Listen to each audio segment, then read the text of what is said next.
17 তারিখে দিন ধার্য হয়েছে রায়ের জন্য।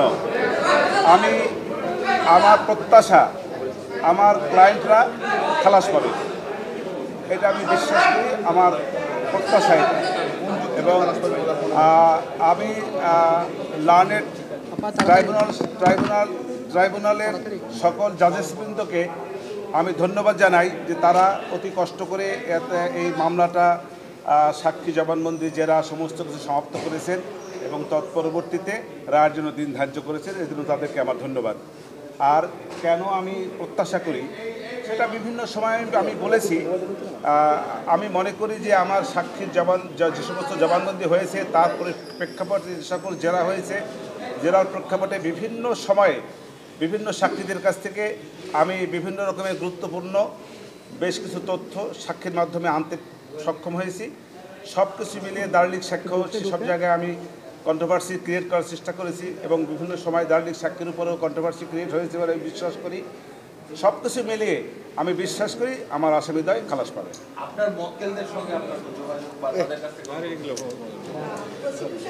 না, এটা সুযোগ নাই, এটা আইনগতভাবে কোনো সুযোগ নাই। এই প্রশ্নটা কেন আপনারা করেন?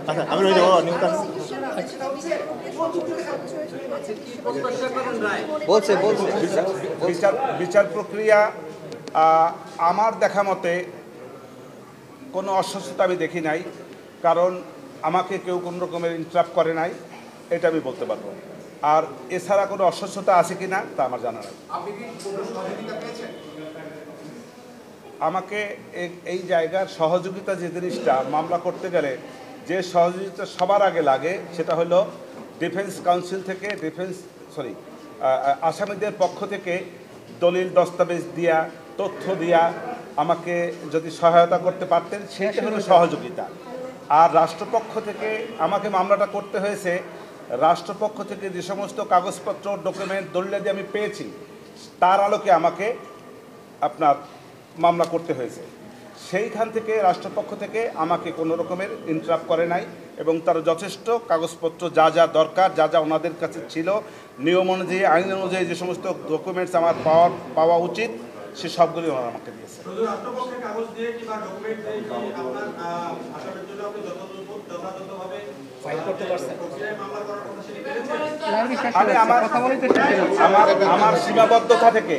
আমার সীমাবদ্ধতা থেকে আমি চেষ্টা করেছি, যথেষ্ট চেষ্টা করেছি। আমার তরফ থেকে চেষ্টার কোনো ত্রুটি ছিল না এবং আমার চেষ্টায় কেউ কোনো বাধাও দেয় নাই। ওকে, ধন্যবাদ। বিচার প্রক্রিয়া আপনি বলছেন যে কোনো অস্বচ্ছতা নাই, তার মানে স্বচ্ছ প্রক্রিয়া বিচার হয়েছে। আমি তো দেখি না, খালাস যাওয়ার ব্যাপারে আমি তো আগেই বলেছি যে আমি আমার দৃষ্টিতে দেখছি না কোনো অস্বচ্ছতা। এর বাহিরে কোনো অস্বচ্ছতা আছে কি না সেটা আমার জানা নাই। সীমাবদ্ধতা ওইটাই যে আসামি উপস্থিত থাকলে যে সমস্ত সুযোগ সুবিধা পাওয়া যায়, যে সমস্ত ডকুমেন্টারি এভিডেন্সেস হয়তো আমাকে ওনারা দিতে পারতেন, সেই সবগুলি দিয়ে আমি ফাইট করতে পারতাম, সেগুলো তো পারছি না। ওনার তথ্য দিয়ে সাহায্য করতে পারতেছেন। রাষ্ট্রপক্ষ এক জায়গায় এক ধরনের কোনো একটা ঘটনায় তারা যেভাবে বর্ণনা করেছে এই বর্ণনার বাইরে হয়তো কোনো বর্ণনা থাকতে পারে, পিছনেও কোনো বর্ণনা থাকতে পারে, সেই সবগুলোতে আমি পাইনি। অতএব এই জায়গাটা থেকে আমার কিছু মানে সীমাবদ্ধতা ছিল। সেই সীমাবদ্ধতা আমার ক্লায়েন্টরা অনুপস্থিত থাকার কারণে। তার মানে আপনার ক্লায়েন্টরা উপস্থিত থেকে ফাইট করলে মামলার রেজাল্টটা অন্যদিকে হতো, আরও ভালো হয়। আমি মামলার রেজাল্ট তো হয় না এখন, এটা কেন বলছেন? আচ্ছা, মানে হয়তো আরো ভালো হতো এটাই। না, আমার ট্রায়ালটা, আমার বিচার প্রক্রিয়াটা, আমার সাক্ষীদের জেরা জবানবন্দিটা হয়তো আরও বেটার হতো, আরও বেটার হতো।